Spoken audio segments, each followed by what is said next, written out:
الرجیم بسم اللہ الرحمن الرحیم وما خلقنا السماء والارض وما بینہما باطلا ذالک ظن الذین کفروا فویل للذین کفروا من النار ام نجعل الذین آمنوا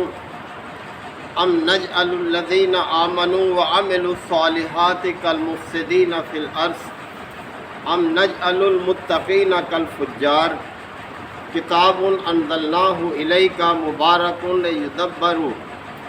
لیدبروا آیاتہ ولیتذکر اولو الالباب ووہبنا لداؤد سلیمان نعم العبد انہ اواب صدق اللہ مولانا العظیم۔ حضرات سورہ صاد کے یہ تیسرے رکوع کی ابتدائی آیات ہیں۔ یہ آیات پچھلے بیان کا ماحصل بھی ہے، یعنی پچھلے جو دو رکوع گزرے ان کا جو ماحصل ہے وہ ان آیات میں ہے، اور یہ آیات آگے آنے والے بیان کی تمہید بھی ہے۔ تو فرمایا جا رہا ہے کہ وما خلقنا السماء والارض وما بینہما باطلا، ہم نے یہ آسمان اور زمین اور جو کچھ اس کے درمیان ہے اسے بے مقصد پیدا نہیں کیا۔ یہ کائنات کے ہر چیز کے پیچھے ایک مقصد موجود ہے، ایک مقصد کے تحت پیدا کیا۔ یہ کائنات بے حکمت نہیں ہے کہ جس کا کوئی نتیجہ نہ ہو، نیکی بدی اس کے درمیان کوئی انصاف نہ ہو، ایسا ہرگز نہیں ہے۔ یہ تو اللہ تعالیٰ کے قانون عدل کے خلاف ہے، تو تم اسے غیر سنجیدہ کیوں لے رہے ہو؟ یہ دنیا کی جو زندگی ہے یہ تو انتہائی سنجیدگی کے ساتھ بسر کرنے والی، انتہائی ذمہ داری کے ساتھ پھونک پھونک کے قدم رکھنے والی زندگی ہے یہ، اس لیے کہ ہر عمل جو انسان کر رہا ہے اسے شمار کیا جا رہا ہے، اسے محفوظ کیا جا رہا ہے اور اس کا نتیجہ ملنے والا ہے۔ لہذا تم شتر بے مہار کی طرح زندگی بسر مت کرو۔ تو اس لیے واضح کیا ہے انسانوں کے لیے کہ وما خلقنا السماء والارض وما بینہما باطلا، اے لوگو ہم نے اس آسمان اور زمین اور اس پوری کائنات کو جو پوری اس آسمان اور زمین کے درمیان ہے بے مقصد پیدا نہیں کیا۔ ذالک ظن الذین کفروا، یہ گمان تو ان لوگوں کا ہے جنہوں نے کفر کی راہ اختیار کی، جنہوں نے اللہ کی دعوت کو قبول کرنے سے انکار کر دیا ہے اور اپنے لیے اس راستے کو پسند کیا ہے جو راستہ تباہی اور بربادی کا راستہ ہے، اللہ کے غضب کو دعوت دینے والا راستہ ہے۔ لہذا یہ سوچ کسی ذمہ دار شخص کی نہیں ہو سکتی۔ فویل للذین کفروا من النار، پس بربادی ہے کافروں کے لیے جہنم کی آگ سے۔ یعنی اس کا نتیجہ پھر کیا ہے؟ اللہ کی دعوت کو ٹھکرانے والے لوگ، یعنی اس کا انکار کرنے والے لوگ، ان کا جو انجام ہے وہ تو پھر دوزخ کی آگ ہی ہے، اور اس کا کوئی خوف ہی نہیں ہے انہیں۔ دنیا کی آگ کو دیکھو کس طرح سے انسان اس سے خوف کھاتا ہے، جبکہ اس کا آخرت کی آگ سے کوئی موازنہ ہی نہیں ہے، اور پھر ہمیشہ اس میں رہنا، کوئی فکر ہی نہیں ہے، کوئی خوف نہیں ہے۔ تو اس نے فرمایا کہ یہ خیال، یہ گمان کہ یہ دنیا بے مقصد ہے، یہ صرف انہی لوگوں کا ہے جنہوں نے کفر کی راہ اختیار کی ہے، اور ایسے کافروں کے لیے بربادی ہے دوزخ کی آگ کے ذریعے سے۔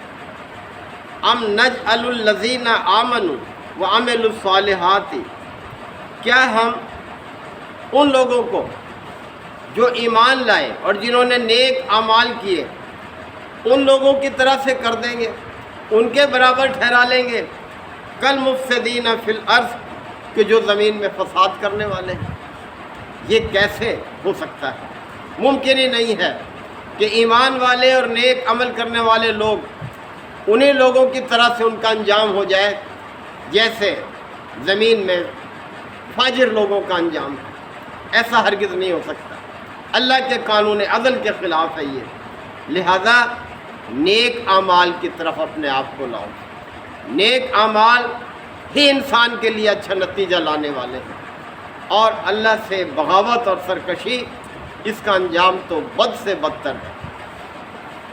ام نجعل المتقین کالفجار، کیا ہم متقین کو فجار کے جیسا کر دیں گے، ان کے مانند کر دیں گے؟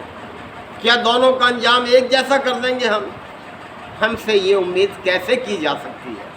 ہمارا تو سارا نظام کائنات ہی عدل پر قائم ہے، اچھے کو اس کا اچھا بدلہ، برے کو اس کا برا بدلہ، تو یہ کیسے ہو سکتا ہے کہ ہم متقین کو فجار کی طرح سے کر دیں، ان کے ہم پلہ کر دیں، ان کا نتیجہ ایک جیسا کر دیں؟ یہ ممکن نہیں ہے۔ کتاب انزلناہ الیک مبارک، اے نبی صلی اللہ علیہ وسلم، یہ کتاب جو ہم نے آپ کی طرف نازل کی ہے بہت برکت والی ہے۔ دیکھیں کون فرما رہا ہے؟ یہ وہ جس نے کائنات کو پیدا کیا، کہ یہ کتاب جو ہم نے نازل کی ہے اپنے پیغمبر پر، یہ انتہائی بابرکت کتاب ہے۔ برکت کا مطلب ہوتا ہے نشو و نما، اضافہ، بڑھوتری، یعنی یہ انسان کے ہر نیک عمل کو بہت برکت دینے والی ہے۔ یعنی جو بھی اس کتاب پر عمل کرے گا، اس کے احکامات کو اختیار کرے گا، اللہ بڑھا چڑھا کر اس کا بدلہ دے گا، انسان تصور نہیں کر سکتا، اور وہ بدلہ ایسا ہوگا کہ بہت باعزت مقام اور مرتبہ ہوگا ان لوگوں کا جو اس کتاب کو اپنا اوڑھنا بچھونا بنائیں گے، جو اس پر عمل کریں گے، جو اس کے مطابق زندگی بسر کریں گے۔ تو فرمایا کہ کتاب انزلناہ الیک مبارک، یہ کتاب جو ہم نے اے نبی صلی اللہ علیہ وسلم آپ کی طرف اتاری ہے بہت بابرکت کتاب ہے، بہت اس کی برکتیں ہیں۔ لیدبروا آیاتہ، تاکہ لوگ اس کی آیات پر غور و فکر کریں، تدبر کریں۔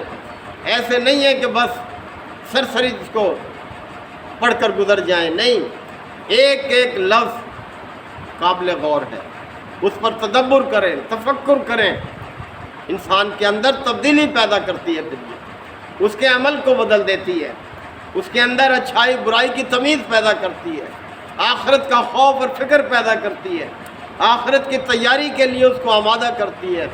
اور یہ بہت بڑی نعمت ہے کہ انسان کے اندر یہ فکر پیدا ہو جائے کہ وہ آخرت کی تیاری کرنے والا بنے۔ کل بھی میں نے عرض کیا تھا کہ دانائی کیا ہے؟ نبی کریم صلی اللہ علیہ وسلم نے فرمایا راس الحکمت مخافت اللہ، سب سے بڑی دانائی، راس الحکمت، سب سے بڑی دانائی اللہ کا خوف ہے۔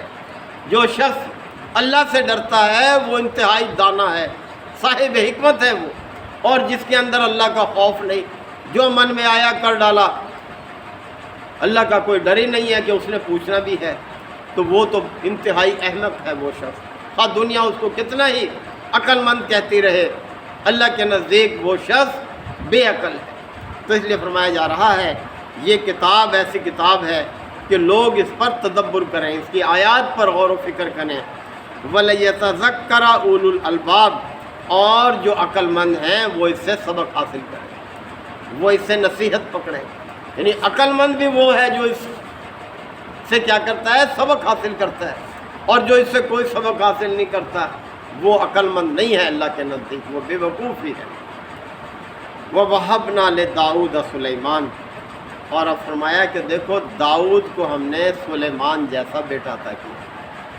کتنا خوش قسمت ہے وہ باپ کہ جس میں نسل در نسل جو ہے وہ پیغمبر پیدا ہو۔ ابراہیم علیہ السلام، ان کا بیٹے اسحاق اور اسماعیل علیہ السلام، حضرت اسحاق کے بیٹے یعقوب علیہ السلام، حضرت یعقوب کے بیٹے حضرت یوسف علیہ السلام، یعنی کس طرح سے اللہ تعالیٰ نے انسانوں کی ہدایت کے لیے پیغمبر ہی پیغمبر بھیجے۔ کتنے پیغمبر ہیں؟ 1,24,000 کے قریب حدیث میں بیان کیا جاتا ہے۔ یہ سب ایک ہی مقصد کے تحت آئے، ایک ہی دعوت لے کر آئے، اور وہ دعوت اللہ کا خوف، آخرت کی تیاری، آخرت کی فکر، سب اسی مقصد کے لیے۔ فرمایا کہ وہبنا لداؤد سلیمان، ہم نے داؤد کو سلیمان جیسا بیٹا عطا کیا۔ ہمیں بھی جب اولاد کے لیے دعا کرنی ہو تو محض بیٹے کے لیے ہی دعا نہ کریں۔ ہم میں سے اکثر لوگ ایسا کرتے ہیں، یا اللہ ہمیں بیٹا عطا کر، یا فلاں کو بیٹا عطا کر۔ نیک بیٹے کی دعا کرنی چاہیے، نیک اولاد کی دعا کرنی چاہیے۔ نیک اولاد نہ صرف اپنے لیے مفید بلکہ والدین کے لیے بھی صدقہ جاریہ ہوتی ہے۔ نعم العبد، بہت اچھا عبد تھا وہ، بہت اچھا بندہ۔ اب آپ جانتے ہیں غلام کو کہتے ہیں، غلام کی اپنی کوئی مرضی نہیں ہوتی، وہ اپنے آقا کی مرضی کے تابع ہوتا ہے۔ تو اللہ کے لیے جو عبد ہے، اس کا مطلب وہ انسان جو اپنی مرضی نہیں کرتا بلکہ اپنے رب کی مرضی کے تابع ہو کر زندگی بسر کرتا ہے، اس لیے کہ وہ اللہ کا غلام ہے، اللہ کا بندہ ہے۔ اور وہی شخص کامیاب ہے جو اللہ کی بندگی میں رہ کر زندگی بسر کرتا ہے۔ انہ اواب، وہ بہت ہی اپنے رب کی طرف رجوع کرنے والا تھا۔ یہ بھی ایک بہت بڑی خوبی ہے انسان کی کہ وہ اپنی زندگی کے ہر معاملے میں اللہ کی طرف رجوع کرے، اللہ کی طرف دیکھے کہ میرے رب نے اس کام میں میری کیا ہدایت کی ہے، کیا طریقہ بتایا ہے۔ تو زندگی کے ہر معاملے میں اللہ کی بندگی کرنے والے لوگ اللہ کی طرف دیکھتے ہیں کہ ہمارے رب کی کیا رضا ہے۔ یہی ہماری کوشش ہونی چاہیے، اسی میں ہماری کامیابی ہے۔ تو یہ کتاب قیامت تک کے انسانوں کے لیے ہے۔ اللہ تعالیٰ نے جو سابقہ انبیاء کے اور قوموں کے ذکر بیان کیے ہیں، صرف سبق حاصل کرنے کے لیے کہ ہم اچھے انجام کی تیاری کریں، اس برے انجام سے بچیں جو سابقہ لوگوں نے دیکھا۔ اس لیے 2 رکوع میں اللہ نے بڑی تفصیل کے ساتھ قوم نوح کا، قوم عاد، قوم سمود، قوم فرعون، اصحاب الایکا، قوم لوط، یعنی یہ ذکر بیان کیے نصیحت حاصل کرنے کے لیے، سبق حاصل کرنے کے لیے۔ اللہ تعالی ہمیں آیات کو سمجھنے کے عمل کی توفیق عطا فرمائے۔ وآخر دعوانا الحمد للہ وکفیٰ وسلام علی عبادہ الذین اصطفیٰ۔